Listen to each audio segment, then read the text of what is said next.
Halo, apa kabar semua? Senang sekali saya Rini Ayu Ningtyas dapat menjumpai Anda kembali dalam program kesayangan kita, Dokterku.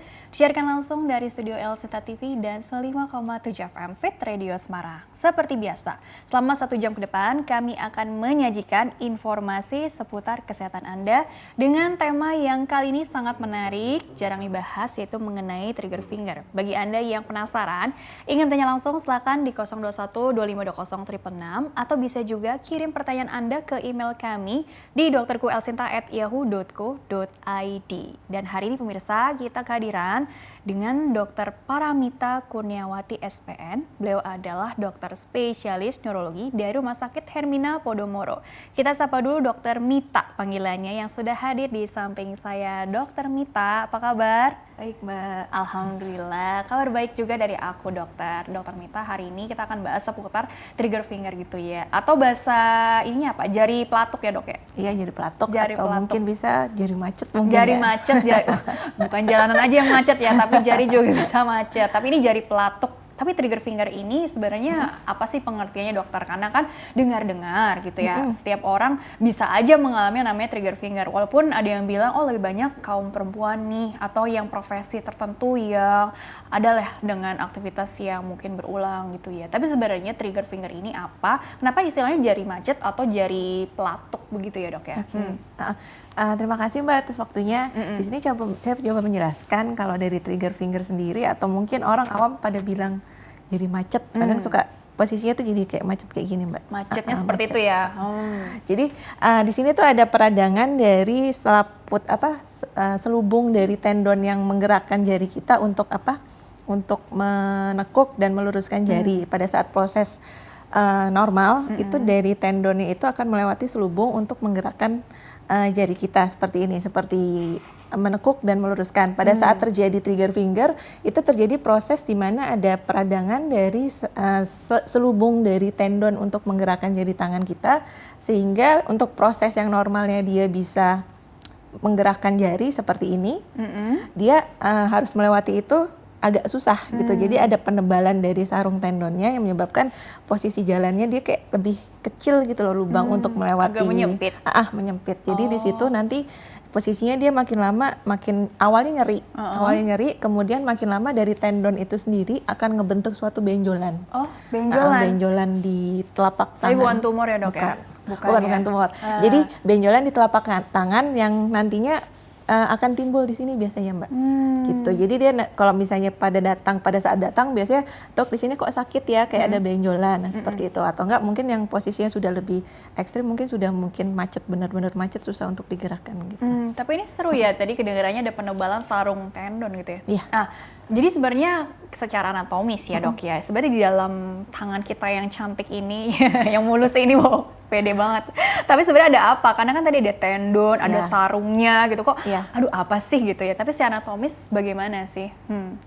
Iya, tadi sebenarnya di sini banyak ada saraf-saraf juga. Sebenarnya dari sini itu dari yang tendon itu kumpulannya dari telapak tangan juga sih sebenarnya, jadi satu kesatuan juga gitu. Cuman memang kalau untuk trigger finger sendiri memang peradangannya untuk daerah yang sarung tendon untuk menggerakkan jari-jarinya itu sendiri. Untuk menggerakkan jari-jarinya. Untuk menggerakkan jarinya. Jadi untuk apa ya? Untuk meluruskan kembali atau kesannya jadi seperti ketekuk begini aja terus begitu ya, Dok ya. Terus begini, artinya tadi aku bilang ini kan setiap orang katanya bisa aja gitu kan mengalami hal tersebut. Jadi nggak usia muda, nggak usia tua. Tapi ada faktor resikonya nggak sih, Dok, yang menyebabkan tadi kok jadi salurannya ini jadi seperti menyempit, jadi tendonnya ini jadi meradang gitu ya istilahnya, Dok ya. Biasanya sih kalau misalnya pekerja-pekerja yang mungkin sering menggunakan tangan, misalnya mungkin yang sering menggunakan laptop atau apa, kemudian mungkin yang sering menggenggam juga sering terkena sih, karena kan tindakan gerakan yang repetitif itu ya, Dok ya. Oh, jadi karena mungkin faktor resiko pekerjaan atau mungkin pegang gadget terlalu sering lama gitu ya. Tapi jadi menarik ya, intinya ada yang gerakan yang tadi menggenggam, terus kemudian juga mengetik atau apapun yang sebenarnya kan tangan ini kan kita kan sehari-hari aktif, artinya beraktivitas kan pakai tangan gitu ya. Jadi siapapun bisa beresiko tadi begitu ya, Dok ya.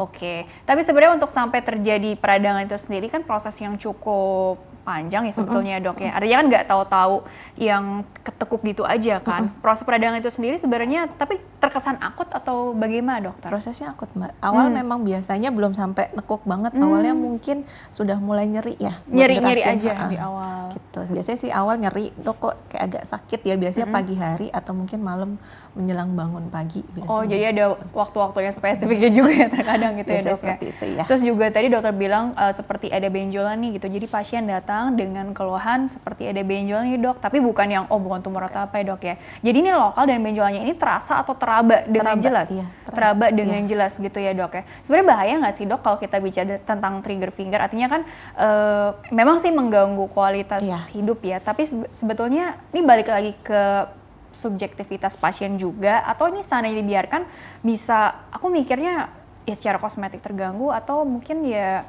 kecacatan permanen atau apa gitu ya, maaf ya dok ya, tapi apakah mungkin bisa seperti itu dok? Kalau misalnya mungkin kalau pekerjaan memang benar-benar urgent untuk menggunakan tangan, memang rasanya nggak enak sih ya, pasti akan susah, makanya awal tuh biasanya dikasih untuk obat-obatan dulu untuk ngurangin radangnya, kemudian untuk mengurangi nyerinya juga, kemudian kalau misalnya memang tidak bisa, makin lama maksudnya jangan sampai dia benar-benar kaku banget. Jadi berusaha untuk jangan sampai posisinya benar-benar udah nekuk kayak gini, baru mengurangi supaya tidak terjadi penekukan yang permanen. Penekukan permanen bisa juga gitu ya dok ya. Itu kalau yang maaf seandainya datangnya terlambat begitu ya. Tapi umumnya ini kan kita jari kan lengkap nih dok gitu ya, alhamdulillah gitu kan. Nah ini umumnya memang apa mungkin jari telunjuk atau mungkin jari manis, kelingking, atau bisa maaf ya ada satu orang yang bisa 2 jari gitu ya, atau jadi tergantung dari aktivitasnya dia juga, atau mungkin maaf ada kemungkinan ada penyakit lain yang gejalanya mirip-mirip juga kan, jadi kita perlu pikirkan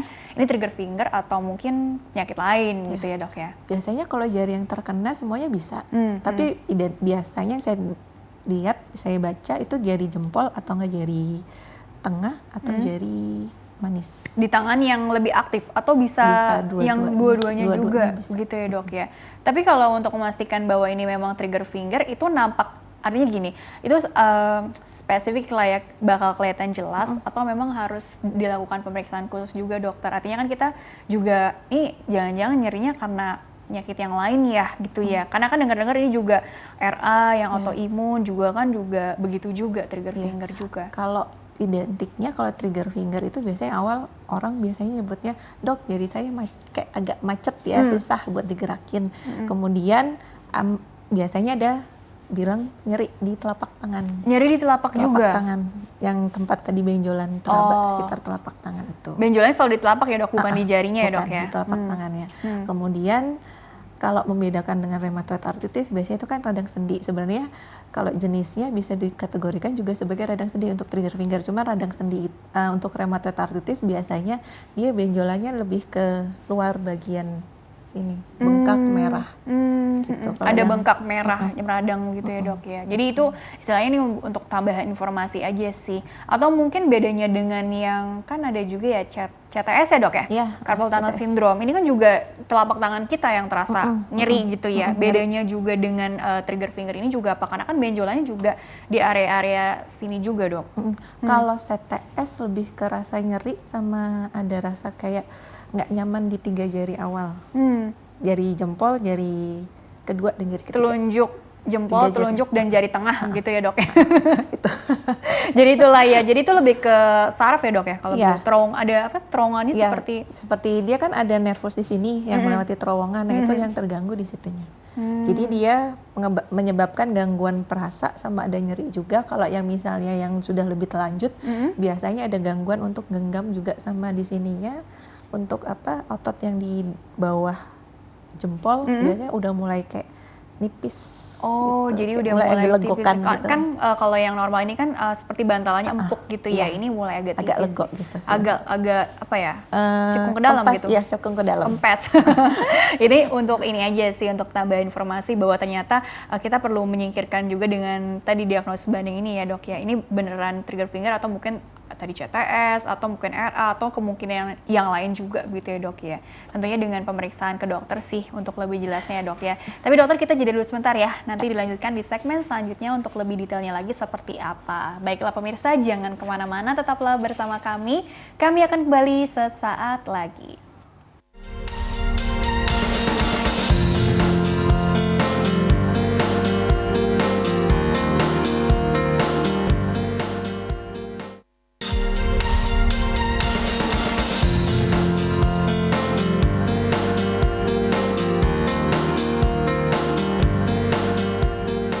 Ya pemirsa, terima kasih Anda masih bersama kami di program Dokterku, masih membahas mengenai trigger finger bersama dengan Dr. Paramita Kurniawati SPN. Beliau adalah dokter spesialis neurologi dari Rumah Sakit Hermina Podomoro. Dan Dr. Mita dilanjutkan kembali ya.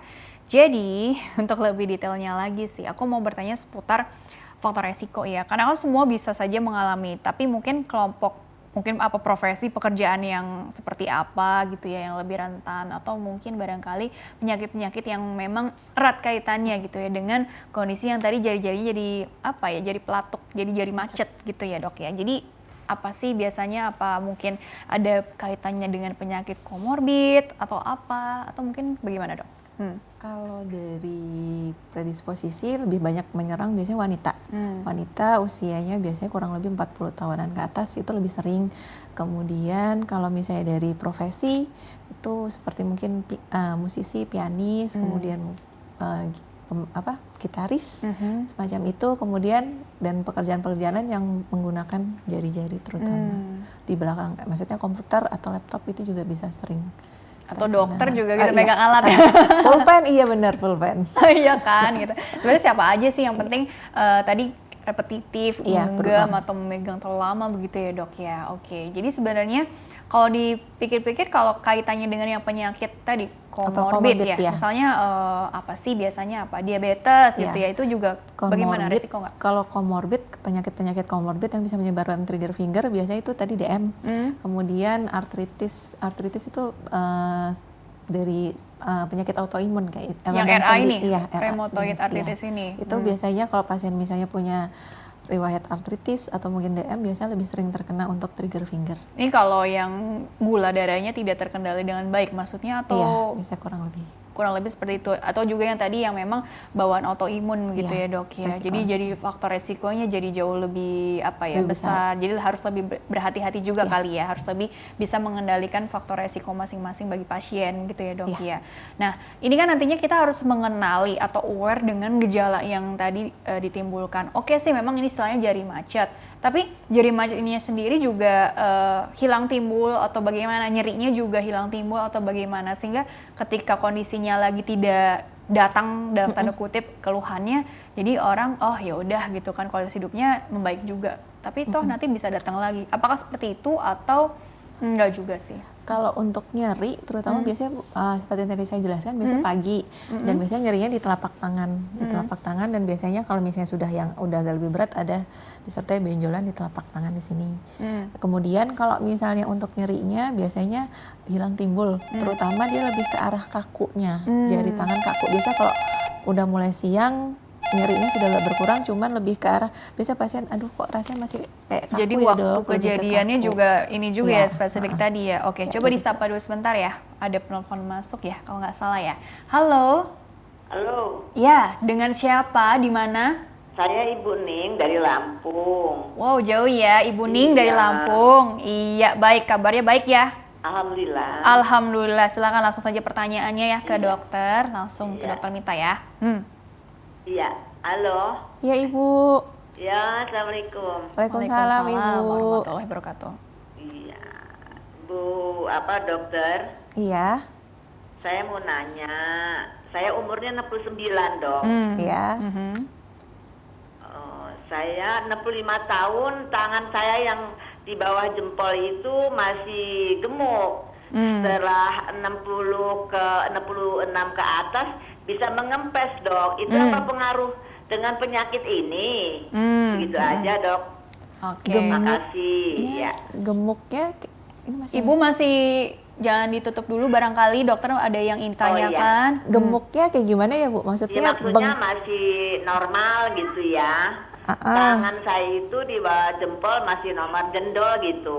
Oh jendol, Iya, kayak ada jendol, iya. benjolan gitu ya Bu?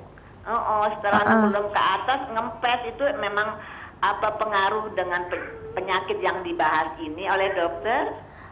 Ibu kemarin waktu pas ada jendolan itu ngerasa kayak ada sakit nggak ya Bu? Enggak juga sih. Setelah sekarang ini tangan ya kayak apa tuh kaku, terus sulit digerak-gerakkan gitu yang kiri gitu. Di jempolnya itu ya Bu ya? Di jari-jari yang lain. Oh kalau untuk yang jempolnya berarti sekarang udah nggak benjol lagi ya Bu? Udah nggak ada benjolan lagi? Ya nggak benjol sih, tapi itu yang di bawah jempol dua-duanya itu kok ngempes ya, karena faktor umur apa gimana ya Dok? Bantalannya tadi ya, agak iya. kempes gitu ya. Maksudnya di sini ya Bu? Maksudnya di bawah jempol, di telapakannya atau di otot yang di? Ya di bawah jempol itu kan biasanya kayak laki ya, tangannya besar gitu, bukan ya jendol lah normal.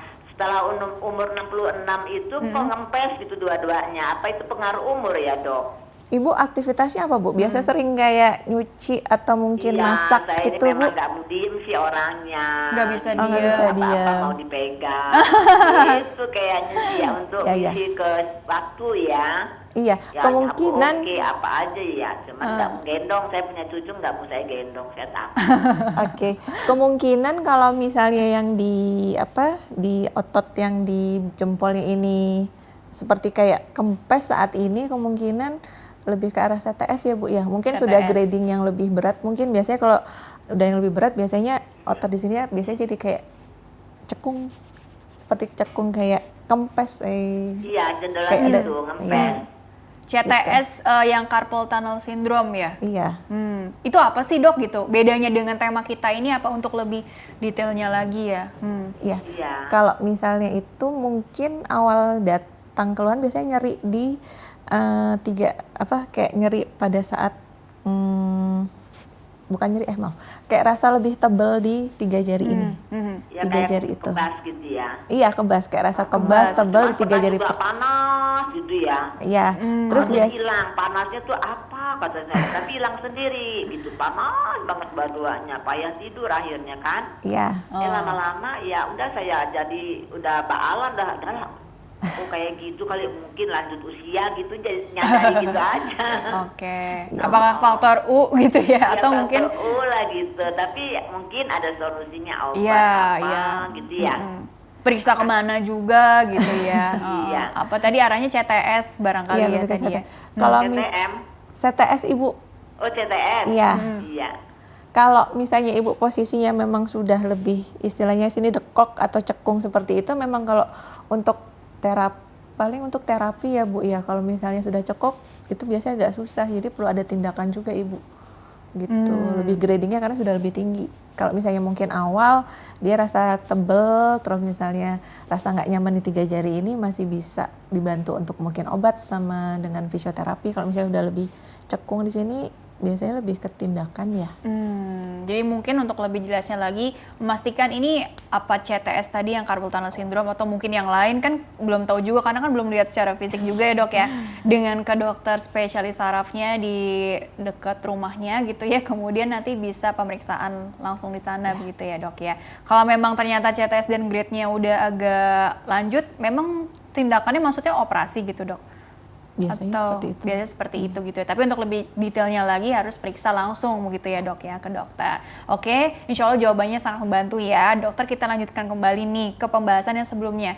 Tadi sampai mana ya? Waktu kenali gejala, kenali gejala gitu ya. Tadi timingnya juga, aku mikirnya kok bisa ya pagi, malam tuh lebih berasa gitu. Padahal kan lagi habis istirahat bukannya ya? Apakah memang ketika diistirahatkan justru malah jadi lebih sensitif kitanya gitu, jadi kepikiran nyerinya gitu dokter, atau Iya, bagaimana? kalau misalnya pada saat pagi itu kan posisinya mungkin kita tidur posisi nggak habis tidur ya habis tidur, posisi ya. posisi tangan Oh. mungkin ada sedikit menggenggam atau apa kan. Nah, itu posisinya karena memang posisi sudah meradang, posisi selang tendonnya meradang. Pada saat posisi ini kan tendonnya dia tetap ada aktif juga. Nah, waktu pas saat tidur setelah sarungnya itu meradang, dia tetap ada istilahnya hambatan untuk gerak itu, jadi baru terasa pada saat pagi. Jadi karena ada posisi yang mempengaruhi itu ya saat kita terlelap gitu ya dok ya. Oh gitu. Tapi memang untuk pastinya lagi tadi kan ini trigger finger atau ini CTS atau ini yang lain-lain gitu ya dengan pemeriksaan. Nah ini untuk pemeriksaannya seperti apa? Ditahan dulu deh ya. Coba disapa dulu nih penelponnya. Baik, halo dengan siapa di mana? Mbak, ini dengan Ibu Lisa di Bogor. Ah iya Ibu, apa kabar? Baik ya Bu Lisa? Alhamdulillah. Alhamdulillah, baik. Bu Lisa ingin bertanya apa kepada dokter? Langsung saja. Ya. Dokter, selamat pagi. Dokter, saya udah hampir 6 bulan ini, tangan kanan saya yang jari manis. Jari manis. Kalau pagi dia bengkok. Kalau saya lurusin agak sakit gitu dok. Wah. Yeah. Sama dong dengan pembahasan dokter ya. Cuma nggak apa-apa sih sesudahnya gitu. Nggak apa-apa sih udahannya. Setahun yang lalu saya berobat dengan dokter saraf di rumah sakit Astra. Terus kaki saya yang sebelah kanan yang di pangkal paha itu luka semutan. Kasih obat sama dokter Uli itu gabapentin dan mecobalamin. Jadi itu di terapi. Terus karena saya pikirannya ini kan saya juga baca-baca ya dokter, takutnya diabetes kalau kebanyakan minum obat. Uli dibilang kalau sakit aja Bu diminum lagi gitu, karena udah lama beliau berobat dengan dia tuh udah hampir setahun. Sekarang saya udah nggak apa-apa, kaki saya soalnya kan suka pakai sepatu tinggi emang tuh, karena saya kerja. Terus soalnya saya orangnya pendek dok, jelek.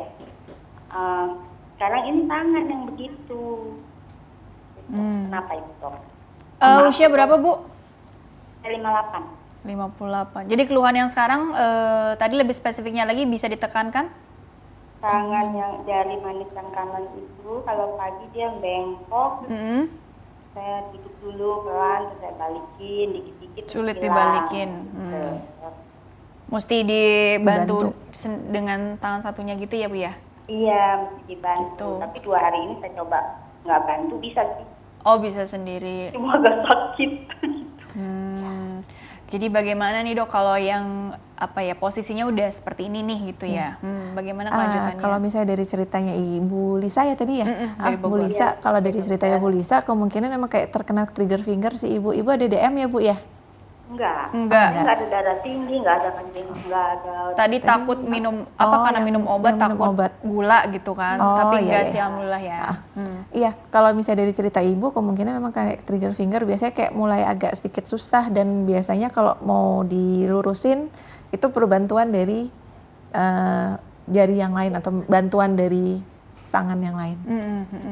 Tapi kalau misalnya tadi istilahnya udah 2 hari ini dicoba untuk tidak dibantu, bisa balik dengan sendirinya gitu ya dok ya? Mungkin masih yang awal-awal. Masih yang awal-awal. Kalau yang masih awal-awal biasanya treatmentnya bagaimana dok di awal nih? Kan kita mau mencegah supaya nggak jadi yang grade-nya lebih naik lagi dong. Iya, kalau misalnya masih awal mungkin mulai agak berat ya. Itu buat peregangan dari latihan coba tangannya perlahan untuk meluruskan, stretching gitu dok? Ya, seperti stretching. Kemudian kalau misalnya memang diperlukan mungkin untuk kalau misalnya ada nyeri mungkin ditambahkan dengan obat nyeri. Seperti begitu itu. Ya. Jadi kurang lebih seperti itu Bu Lisa ya. Masih terhubung tidak? Sudah terputus ya gitu ya. Jadi mudah-mudahan jawabannya sangat membantu ya. Jadi sebenarnya sih tadi aku menangkap pembahasan kita sebelumnya, tadi kan dilakukan pemeriksaan, dipastikan dengan jelas ini trigger finger atau bukan, dan tentunya kita masuk ke penanganan dong gitu ya. Kalau yang paling ringan itu memang stretching gitu ya dok ya, atau mungkin tadi ada obat anti nyerinya sendiri. Tapi untuk artinya selain dokter spesialis sarafnya gitu ya, kira-kira bekerja sama dengan dokter apalagi dok? Karena kan tadi ada stretching, mungkin ada ke fisioterapis juga atau bagaimana dok? Kalau untuk terapi bisa ke dokter rehab medik. Kalau misalnya untuk bantuan latihan-latihannya mungkin, atau mungkin kalau misalnya dibutuhkan kayak seperti laser atau terapi panas seperti itu. Oh jadi untuk penentuan ini treatmentnya kan artinya nggak yang tahu-tahu operasi gitu kan orang khawatirnya begitu gitu ya. Jadi ada tahapan-tahapannya begitu ya dok. Yang pertama mungkin tadi bisa dilakukan stretching di rumah juga atau obat anti nyeri tadi yang biasa diresepkan. Obat anti nyeri ini maksudnya diminum atau dioles atau apa dok? Diminum gitu ya dok ya. Kemudian kalau ternyata ini evaluasi lagi nih dok, ternyata selama beberapa minggu atau bulan barangkali ternyata tidak menunjukkan perubahan seperti yang diharapkan, tingkatannya akan seperti apa dok? Artinya grade dari treatment itu sendiri, berdasarkan grade yang tadi itu bagaimana gitu? Kalau misalnya kurang lebih 3-4 minggu belum ada perbaikan, setelah mungkin dibantu dengan fisioterapi juga, mungkin bisa diberikan untuk injeksi, untuk coba mengurangi peradangannya, bantuan dengan injeksi. Kalau misalnya memang itu sudah bisa, ya sudah aman. Oh, tapi artinya kalau diinjeksi artinya disuntik yang obat anti radangnya gitu dok ya.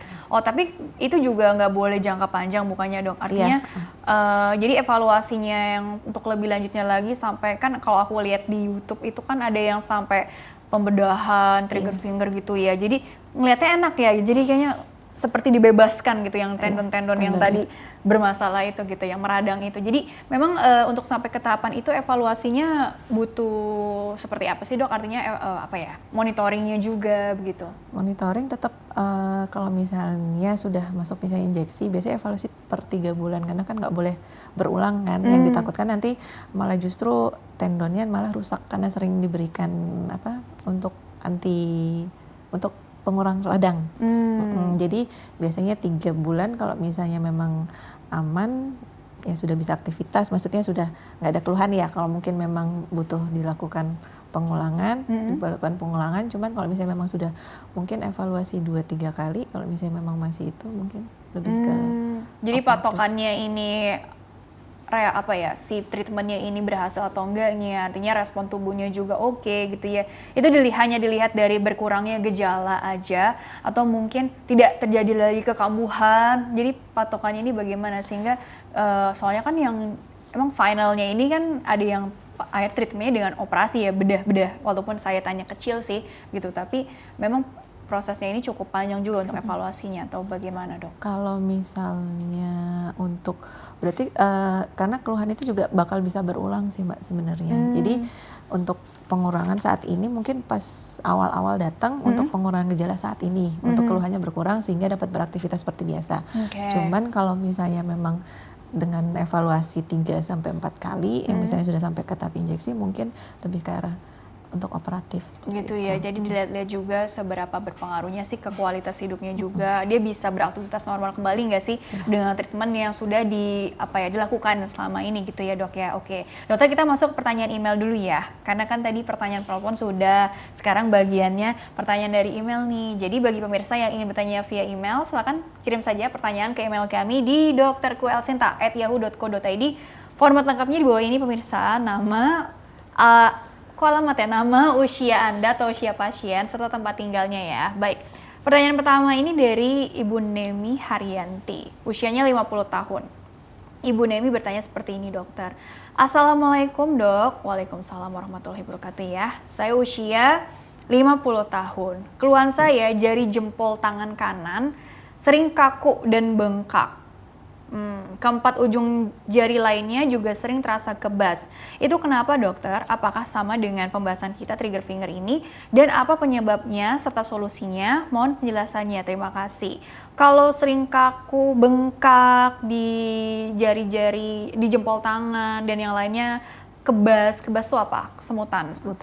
Atau ada yang bilang baal atau apa gitu ya. Jadi arahnya apakah trigger finger atau mungkin yang lain, penyakit saraf yang lain atau gangguan atau kelainan saraf lainnya? Jadi kalau dari saya tetap saya lihat dulu ya. Kalau misalnya itu kan bengkak pada jempol ya. Bengkak pada jempol kemudian ada rasa seperti kesemutan atau baal di jari 4 jari. Iya, sisanya. Sisanya itu kalau misalnya dari keluhan itu belum terlalu jelas ya Ibu ya. Jadi kalau misalnya kemungkinan mungkin bisa ditambahkan kalau misalnya ada mungkin lebih sulit menggerakkan, kalau misalnya bengkaknya pun juga di mana. Kalau misalnya memang dia bengkaknya lebih ke arah luar dari jari, itu mungkin ada ke arah artritis juga bisa. Jadi masih masih perlu digali lagi lagi faktor resiko untuk yang resikonya. lain.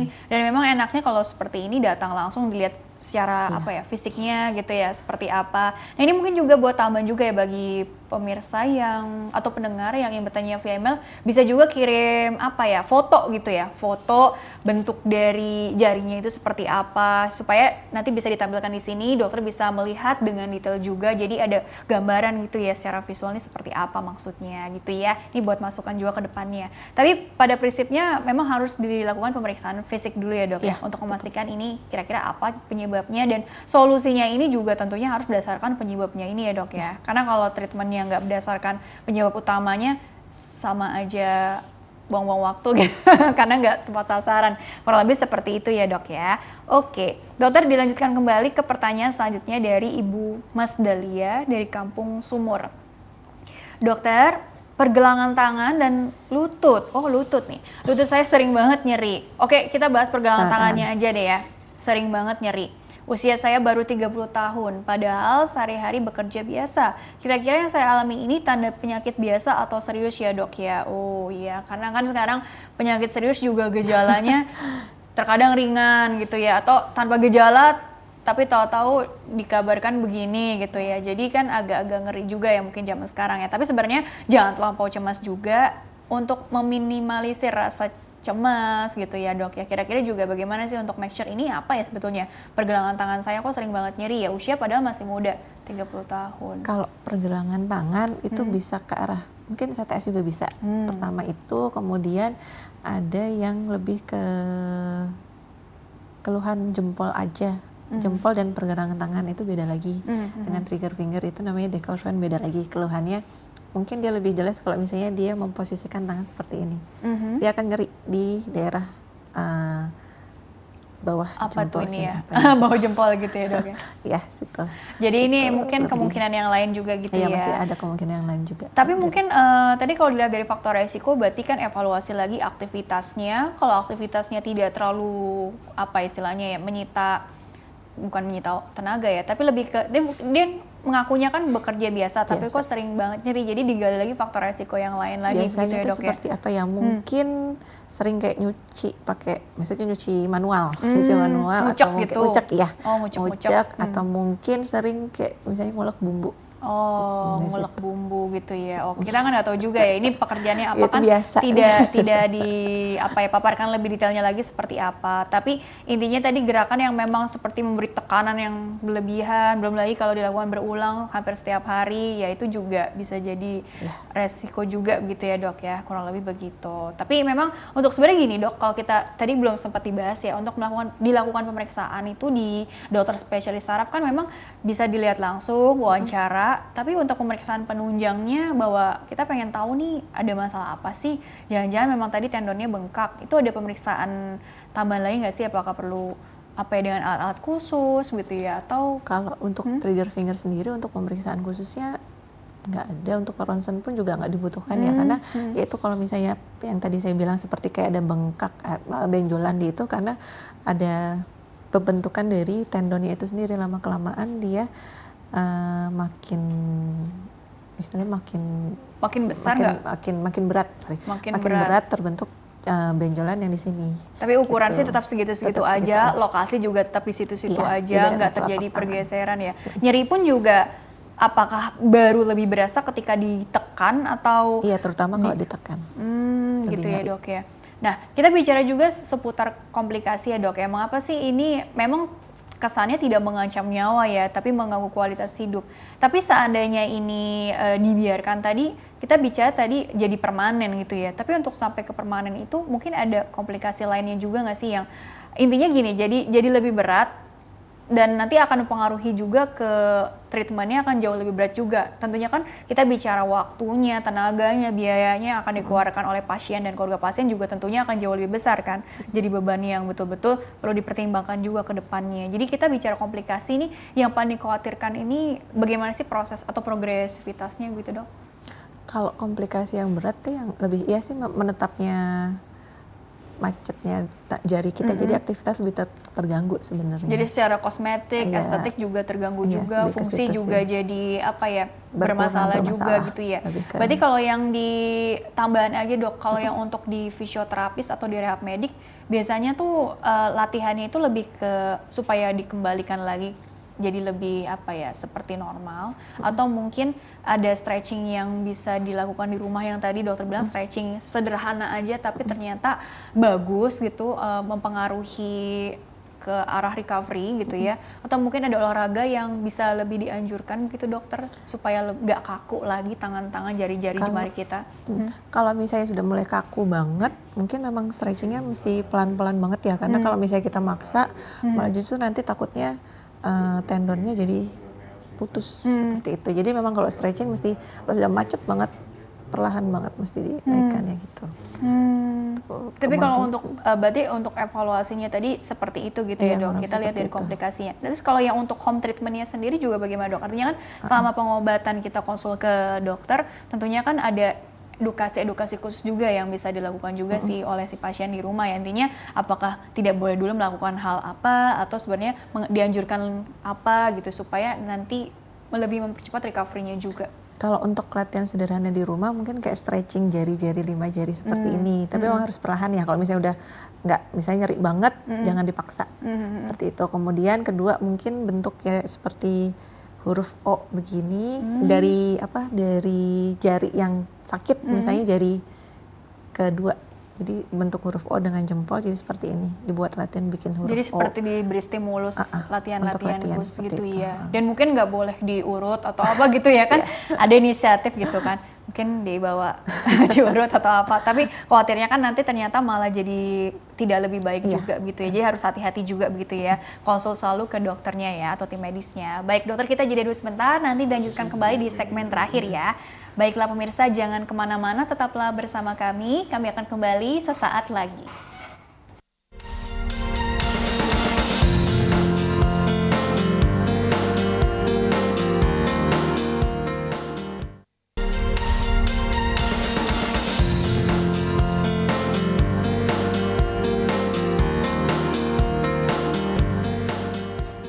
Ya pemirsa, terima kasih Anda masih bersama kami di program Dokterku, masih membahas mengenai trigger finger bersama dengan Dr. Paramita Kurniawati SPN, dokter spesialis neurologi dari Rumah Sakit Hermina Podomoro. Dan Dr. Mita, dilanjutkan kembali ya.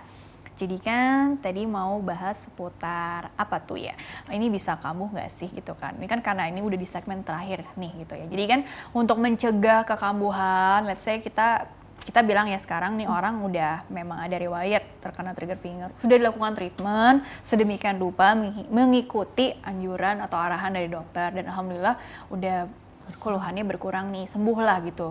Tapi ini bisa kambuh lagi gitu ya dok ya. Nah, jadi sebenarnya untuk mencegah kekambuhan ataupun buat teman-teman luar sana yang punya faktor resiko cukup berat, mungkin profesi atau apa, yang kita mau mencegah supaya nggak terjadi sama sekali gitu ya dok ya. Sebenarnya pada prinsipnya ini bagaimana dokter? Apakah mungkin kita ada tindakan-tindakan khusus atau pengendalian faktor resikonya seperti apa barangkali? Untuk misalnya berulang, pasti bisa berulang, karena kan aktivitas misalnya kita profesi sebagai apa, pasti mau nggak mau tetap berhubungan lah ya. Kalau misalnya kita nggak gitu, pasti gimana gitu kan.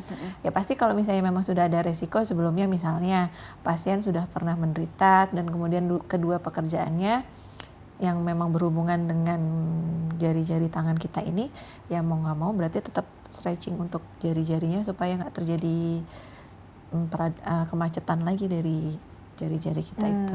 Itu kalau yang buat usia produktif ya, tapi kan juga tadi penelpon kan rata-rata kan usianya lanjut nih misalnya gitu ya. Artinya udah mungkin di rumah aja kegiatannya, banyak kegiatan tapi artinya tetap produktif juga di usia berapapun. Nah itu kan jadi faktor resiko juga ya. Mungkin untuk yang usia-usia tertentu seperti itu, apakah harus lebih rutin tadi ya stretchingnya lah gitu ya, atau mungkin ya ada latihan gerakan khusus yang bisa dipelajari, mungkin bisa nanti konsul ke dokternya atau cari di internet barangkali ya, atau mungkin dari asupan itu pengaruh nggak sih dok gitu, karena kan ada kaitannya nggak sih, atau mungkin obat-obatan khusus yang bisa dikonsumsi rutin gitu ya? Kalau obat-obatan khusus yang dikonsumsi rutin nggak ada ya mbak, karena Kalau misalnya memang untuk obat-obatan, biasanya untuk misalnya pas memang nyeri banget itu baru diberikan. Kalau misalnya memang sudah nggak ada nyeri ataupun memang nggak ada, ya tidak usah diberikan.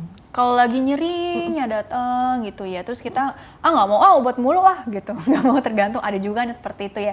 Mungkin bisa nggak sih ya dikompres-kompres aja pakai apa ya, kompres, bisa nggak membantu nggak? Untuk membantu kalau misalnya memang membantu untuk merelaksasi dari tendonnya juga, jadi direndam di air hangat itu juga bisa. Rendam pakai air hangat gitu ya dok ya, itu bisa juga. Atau mungkin kalau yang dikasih apa ya, dibalut atau apa gitu dok, bisa juga dok. Itu sifatnya itu lebih ke untuk menenangkan ya dok, atau lebih ke relaksasikan dari tendon yang sakit. Biasanya kalau misalnya bentuk splinnya itu biasanya kayak nancep di perluas gitu, satu-satu gitu biasanya. Gitu ya. Jadi intinya sih sebenarnya bisa konsul aja sih ke dokter yang menanganinya langsung, biar nanti dikasih saran-saran sesuai dengan kondisi dari masing-masing juga ya, faktor resiko masing-masing. Kecuali tadi yang memang ada faktor resiko yang jauh lebih berat gitu ya, mungkin bisa konsul juga ke penyakit dalamnya gitu ya dok, supaya semuanya ini terkendali dengan baik, aman terkendali, jadinya kita bisa meminimalisir resiko kekambuhan itu sendiri begitu ya dok ya.